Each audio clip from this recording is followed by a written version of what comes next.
भक्त शिरोमणी नामदेव महाराजांचा पंढरपूर क्षेत्रामध्ये श्री संत दामू शेट्टी आणि गोनाई मातेच्या उदरी असणारा त्या ठिकाणी अवतार झालेला आहे.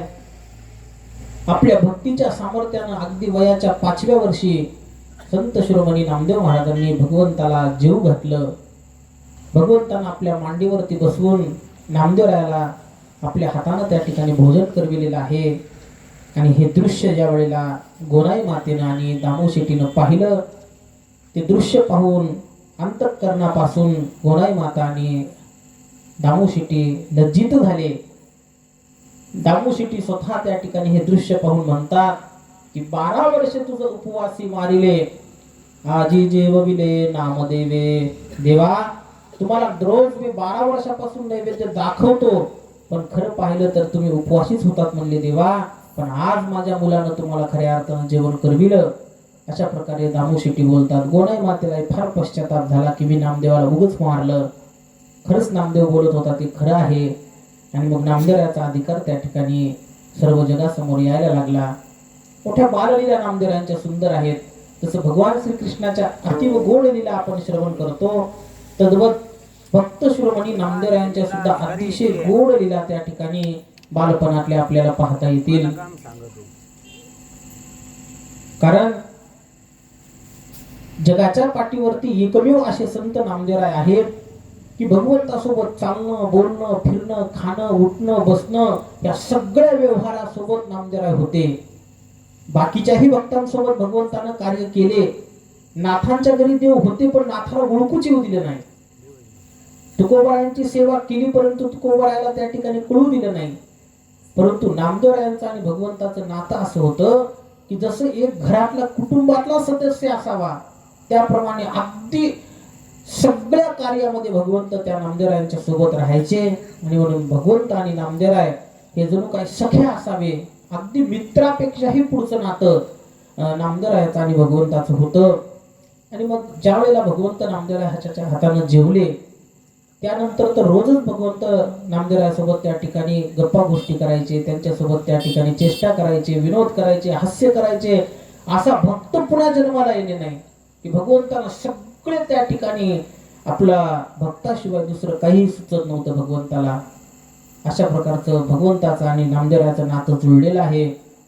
आणि मग करता करता करता एके दिवशी दिवाळीचा सण आला. दुःखामध्ये तर भगवंताला सर्वजण स्मरण करतातच, परंतु नामदेव महाराज असे संत होते की दुःखामध्ये तो सोडा, पण आनंदाच्या प्रसंगातही भगवंताला त्या ठिकाणी पहिल्यांदा आठवण करायची. आपण दुःखात आठवण करतो, पण आनंदात विसरतो. कबीर महाराजांचा फार सुंदर दोहा आहे. कबीर महाराज म्हणतात की दुःख में सुमिरन सब करे, सुख में करे ना कोय, जो सुख में सुमिरन करे तो दुःख काहे को होय. कबीरा महाराज म्हणतात की जर दुःखामध्ये तुम्ही स्मरण भगवंताचं करता, त्याऐवजी जर सुखामध्ये स्मरण केलं असतं तर दुःख आलंच नसतं. पण मनुष्याचा स्वभाव आहे की आनंदामध्ये आपण भगवंताला विसरतो. सगळे आठवतात, पाहुणे रावळे, असे जवळचे पाळचे सगळे मित्रमंडळी, सणाच्या दिवशी सगळे आठवतात, पण देव आठवत नाही. पण नामदेवरायांचं तसं नव्हतं. स्वतः भगवंतानं वर्णन केले नामदेवरायांचं. पुढे प्रसंग तीर्थावळीमध्ये आलेला आहे की इष्ट मित्र बंधू माय बाप सखा, ही नामे मद देका ठेविली तेने. भगवंत स्वतः बोलतात की नामदेवाचा इष्ट मीच आहे, नामदेवाचा बंधू सुद्धा मीच आहे, नामदेवाचा मित्र सुद्धा मीच आहे, मी त्याचा सखा सुद्धा आहे. त्याचे सगळे नाते त्यानं माझ्याशी जोडलेले आहेत. आणि मग नामदेवरायानं सगळे नाते देवाशी जोडले असल्यामुळं देवानं प्रत्येक रूपात भगवंतानं नामदेवरायाचं कार्य केलेलं आहे.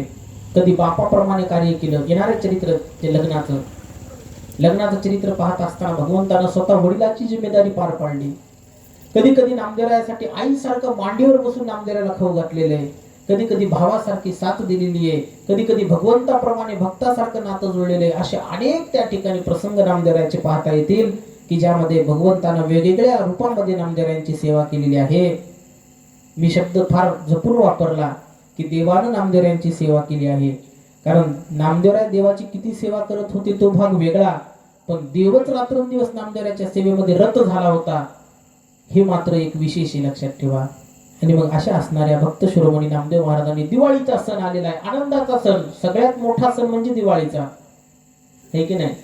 बाकीच्या एखाद्या सणाला जर काही अडचण आली तर माणसाला तेवढं काही वाटत नाही, पण दिवाळीचा सण म्हणलं की मात्र अगदी लहान लेकरापासून ते त्या ठिकाणी वृद्ध माणसापर्यंत प्रत्येकासाठी आनंदाचा सण असतो. लहान लेकरांना आनंद फटाकड्या वाजवण्याचा, आतिषबाजी करण्याचा, आहे की नाही, फराळाचं खाण्याचा.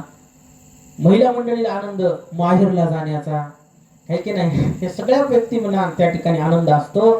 आणि मग भगवंताला सुद्धा त्या ठिकाणी आनंद वाटायला लागला. दिवाळीचा सण आलेला आहे आणि सण दिवाळीचा आल्यानंतर नामदेव महाराजांनी पहिलं स्मरण केलं ते पांडुरंगाचं. पहिला दिवस आला नरक चतुर्दशीचा, द्वादशी झाली वसुबारस, त्रयोदशीला धन्वंतरी पूजन झालं आणि पहिलं स्नान आलं नरक चतुर्दशीच्या दिवशी. आणि मग गोनाई मातेनं सांगितलं, नामदेवा बस पाटावरती, तुला उठणं लावून त्या ठिकाणी स्नान घालते. त्यानं सांगितलं, आई मला स्नान घालते सर माझ्या देवाला, त्यांना कोण स्नान घालील? म्हणले मग बोलवू ना, त्यालाही स्नान घालते. काय अधिकार नामदेवरायचा? थांब म्हणले, मी आत्ता देवाला घेऊन येतो. बाजारचा भाजीपाला आहे का? आयुष्याचे आयुष्य गेलं.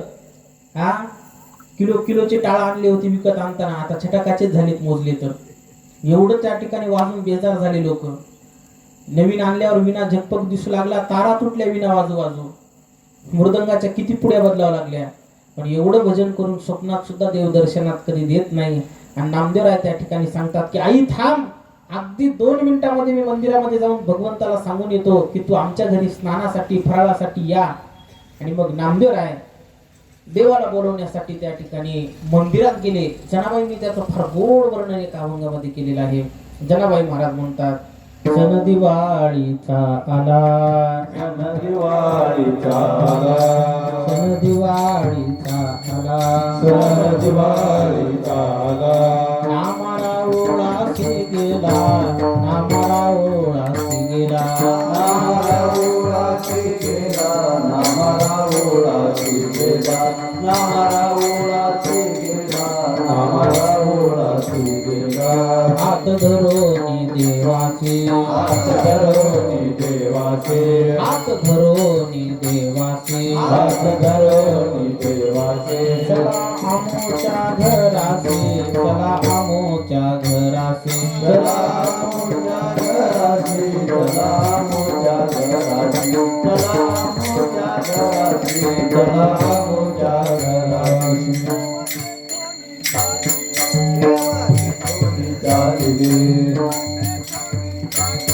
देव देवनी चालिले,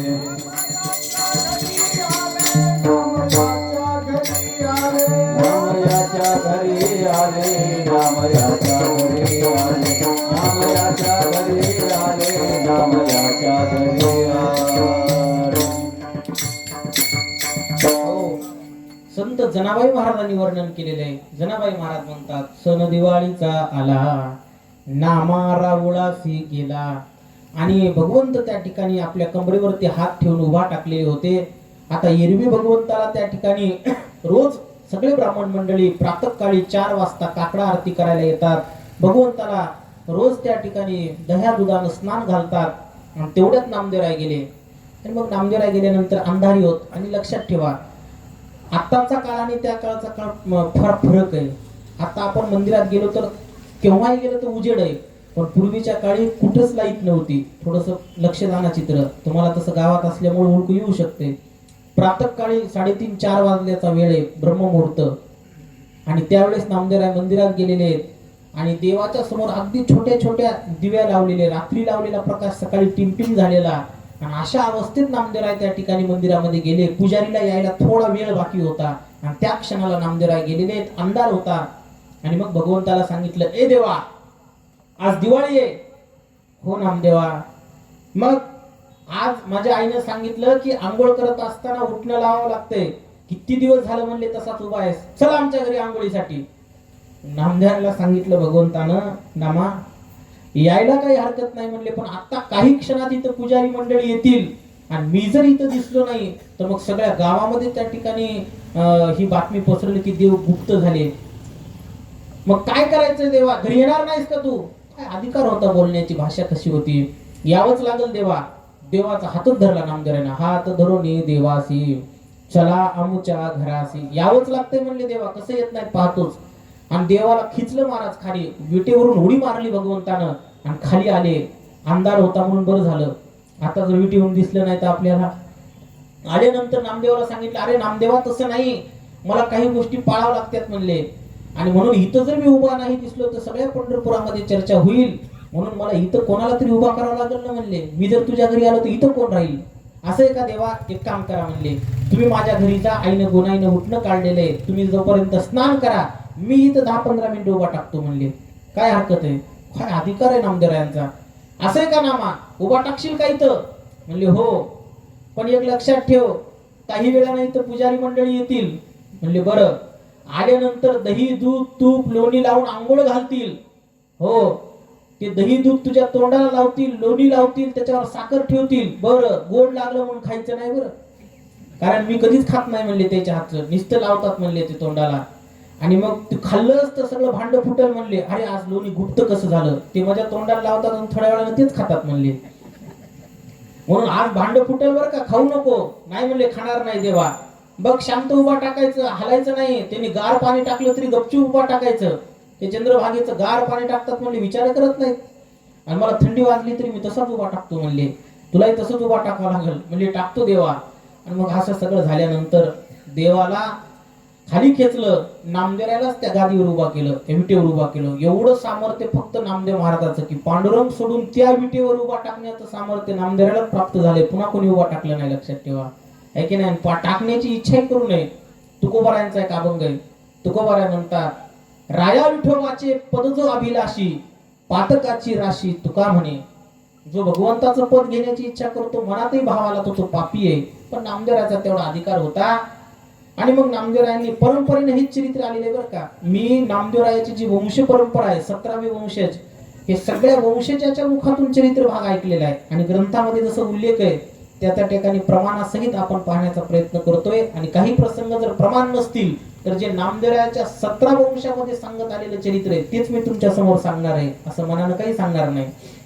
आणि मग नामदेव महाराजांनी भगवंताला खाली ओढलेले, देवानं नामदेवरायाला त्या विठेवरती उभा केलं, सगळे सांगून ठेवलेलं आहे. आणि मग भगवंत इकडं दिवाळीच्या सणासाठी नामदेवरायाच्या घरी आलेले आहेत.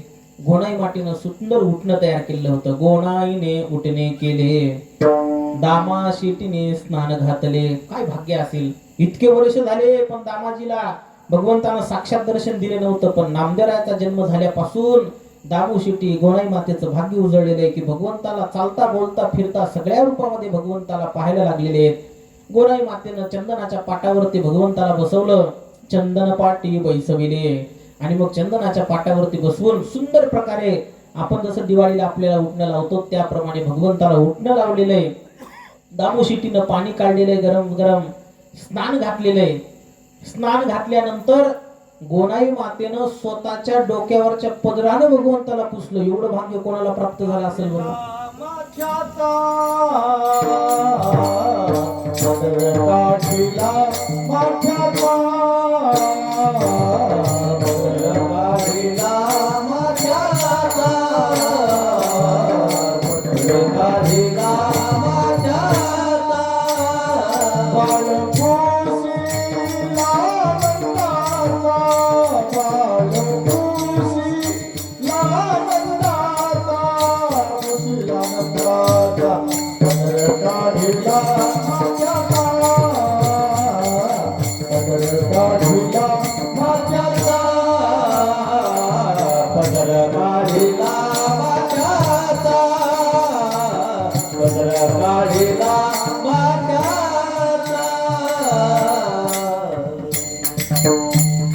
एवढं भाग्य कोणाला प्राप्त झालंय.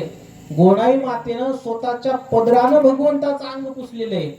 म्हणून पदर काढिला माथ्याचा, बाळ पुशिला नंदाचा. हे चरित्राला प्रमाण जनाबाईचं आहे बरं का. जनाबाई महाराजांनी हा अभंग रचना केलेली आहे. त्या अभंगात सगळं दिवाळीच्या सणाचं वर्णन आलेलं आहे. आणि मग स्वतः गोणाई मातेनं पदरानं भगवंताला पुसलं, बाळ पुशिला नंदाचा. इथं विठ्ठलाला पुसला असं का शब्द वापरला नाही, याचं कारण आहे. कारण बाळ पुशिला नंदाचा याच्यातून गोणाई मातेला हे सांगायचंय की हे भाग्य फक्त एकदा यशोदा मातेला प्राप्त झालं होतं, त्याच्यानंतर मीच याच्यातून हे सुचवायचंय की बाळ पुशिला नंदाचा, म्हणजे नंद बाबा आणि यशोदेच्या घरी असताना हे भाग्य यशोदेला प्राप्त झालं होतं की कृष्णाला आंघोळ घातल्यानंतर त्याला पुसावं. आज हे भाग्य गोनाई मातेला प्राप्त झालं. गोनाई मातेनं भगवंताचं अंग पुसलेलं आहे, सुंदर प्रकारचे वस्त्र घातलेले आहेत आणि मग फराळाची व्यवस्था त्या ठिकाणी केली. दिवाळी म्हणल्यानंतर भाजी भाकरी ठेसा, हे नावं तरी घ्या वाटतेत का? नाही ना. पंचपक्वान्न, आणि मग सगळे पंचपक्वान्न त्या ठिकाणी वाढलेले आहेत आणि जेवण झाल्यानंतर पानाचा विडा तयार केला जनाबाई महाराजांनी. जेवोनिया तृप्त झाले, दासी जणीने विडे दिले. जनाबाई मातेने भगवंताला विडा. आता जनाबाईचं चरित्र भाग मला सांगायचा आहे, ते ओघामध्ये त्या ठिकाणी एके दिवशी विस्तारपूर्वक सांगूया. आणि मग जनाबाई मातेने भगवंताला त्या ठिकाणी पानाचा विडा खाऊ घातला. सुंदर प्रकारे भगवंताचा थाट केलेला आहे. भगवंताला एवढा आनंद झाला की आज द्वापार युगानंतर एवढ्या प्रेमानं मला कोणी स्नान घालून भोजन घातलेलं आहे, या घरातून मला कधीच जाण्याची इच्छा नाही म्हणले. म्हणून भगवंतानं कायमस्वरूपीचं एक रूप त्या ठिकाणी त्या घरी ठेवलं आणि दुसऱ्या रूपानं मंदिरात गेले. लक्षात ठेवा. म्हणून आजही जर पंढरपूर क्षेत्रात गेले तर नामदेव महाराजाच्या वाड्यात जा. पंढरपूरला गेले तुम्हाला इतकी घाई कशाने होती मला हेच कळत नाही. पंढरपूरला गेले की आधी गाडीचं तोंड गावाकडे करते तर मग मंदिराकडे जाते. वा रे वा, म्हणजे गाडी पलटून लावतात म्हणले, म्हणजे आधी तोंड घराकडं आणि मग मंदिराकडे जायचं. आणि मग अशी अवस्था नाही. आणि पंढरपुरात गेले की तिकडं हिन तिकडं हिन, बाया घेतात बांगड्या, गडी घेतात घोंगड्या सोलापुरी, दुसरं काही नाही. पंढरपूरला गेले हे बघितलं पाहिजे. पंढरपूर फार सुंदर पाहण्यासारखं आहे. आता काही तिथं काय पंढरी महात्म्य फार गोड आहे, पण आता ते विस्तार आपल्याला करायला वेळ नाही. पंढरपूरला गेल्यानंतर पांडुरंगाचं दर्शन घ्या, पण नामदेव महाराजाच्या वाड्यामध्ये जा, जिथं नामदेवराय जनाबाई महाराज राहत होत्या. आम्ही तिथंच जातो, महाराज उतरतो जिथं नामदेवरायचे वंशज राहतात. आणि तिथं गेल्यानंतर आजही दिवाळीच्या सणाला ज्यावेळेस भगवंत तिथं आले त्यावेळेला भगवंतानं नामदेवरायासारखंच बाळवेश धारण केला होता. आणि गोनाई मातेच्या त्या स्नानानं सगळ्या उपचारानं प्रसन्न झालेल्या भगवंतानं कायमस्वरूपी तिथं वास्तव्य केलं. त्याला केशवराज म्हणतात. नामा म्हणे केशवराजा, केला नेम चालवे माझा. आजही भगवंत सगुण साक्षात्कार रूपामध्ये घडवलेली मूर्ती नाही, प्रत्यक्ष नामदेवरायाच्या वाड्यामध्ये विराजमान आहेत आणि नामदेवरायाचे वंशज आजही त्याची भावनेने पूजा करतात. आणि त्या मूर्तीचं दर्शन हात लावून होते आपल्याला, पण माहीतच नाही लोकांना. आणि एक विशेष म्हणजे की ती मूर्ती अशी त्या मूर्ती नाहीच, मूर्ती म्हणणं हेच चुकीचं आहे. साक्षात कोणीतरी लहान लेकरू हसू लागलेलं आहे असा वेश भगवंताचा त्या ठिकाणी आहे. आता ते मोबाईल मध्ये फोटो आहे माझा, दाखवीन मी नंतर मी तुम्हाला, की कोणीतरी प्रत्यक्ष बाळमूर्ती हसू लागलेली आहे. इतकं भगवंत त्या ठिकाणी प्रसन्न चेहऱ्याने तिथे विराजमान आहेत. कायमस्वरूपी तिथे हसणारा भगवंत केशवराजाच्या रूपाने नटलेला आहे. असं गोड भगवंताचं स्वरूप त्या ठिकाणी कायमस्वरूपी विराजमान झालेलं आहे. इकडं पंढरपूरला त्या ठिकाणी मंदिरामध्ये काय घटना घडली पहा. देवतर आले स्नानासाठी, पण नामदेवराला उभं केलं होतं. आता तिकडं काय झालं पहा. नामदेवराय उभा टाकले, काही वेळानं ब्राह्मण मंडळी आलेली आहे पूजा करण्यासाठी. आणि आल्याच्या नंतर मग रोजच्या प्रमाणे दही दूध तूप लोणी मध सगळं आणलेलं आहे. आता हे नामदेवरासाठी पहिल्यांदाच होतं. आणि मग बरोबर त्या ठिकाणी नामदेवराच्या अंगावरती, आता त्यावेळेस अंधाराची परिस्थिती होती, मी सांगितलं एवढे काही उजेड बल्ब नव्हता. आणि मग रोजच्या नियमाप्रमाणे त्यांना माहित होतं की भगवंताची उंची किती मूर्ती आहे काही नाही सगळं माहित होतं. आणि मग नामदेवरा तिथं उभा टाकलेत काही कल्पना नाही. आणि मग रोजच्या प्रमाणे पाणी घातलेलं आहे. पाणी घातलं की नामदेवाला थरथर थरथर व्हायला लागलं. पण देवानं सांगितलं होतं की नामदेवा हलायचं नाही बरं जागचं. पुन्हा त्या ठिकाणी दह्यानं आंघोळ घातली, दुधानं आंघोळ घातली, मध लावला, पुन्हा पाण्यानं पुसून घेतलं. आणि देवाच्या तोंडाला रोज लोणी लावायची पद्धत आहे बरं का. पंढरपूरला जर पाहिलं असेल तर रोज लोणी लावायचं आणि त्याच्यावर साखर लावायची, पत्री साखर. मग नामदेवाच्या तोंडाला ज्यावेळेस ती पत्री साखर ते लोणी लावलं. आता नामदेवाची परिस्थिती घरची बिकट होती, कधी लोणी एवढं चांगलं खायला भेटलं नाही. तोंडाला लावलं देवाचे शब्द आठवले की नामदेवा फक्त तसंच उभा टाकायचं, खायचं नाही म्हणले ते. देवाला हे सांगितलं, पण नामदेवा म्हणले उभं जीभ काढून बघू तरी कसं लागतंय. हळून थोडस जीभ काढून पाहिली, ते थोडी थोडी साखर मिक्स झालेली ती लोणी, आहा हा एवढं आनंदी त्या ठिकाणी म्हणले ते सगळं विसरूनच गेले नामदेव महाराज. चाटून पुसून सगळं लोणी तोंडाचं खाऊन टाकलं. आणि मग काही वेळानंतर परत ते लोण्याचा गोळा काढावा म्हणून पंडितांना हात लावला तर कशाचा लोण्याचा गोळा लागतोय. अरे देवा लोण्याचा गोळा खाल्ला की काय. आणि हात वरी करून तिथं त्या ठिकाणी ते कंदील लावून बघितलं तर कशाचा देव महाराज तिथं नामदेव महाराज उभे होते. तसेच नामदेवराज तिथून पळायला लागले आणि मग काही वेळानंतर भगवंत तिथे विराजमान झाले. मग लोकांना कळालं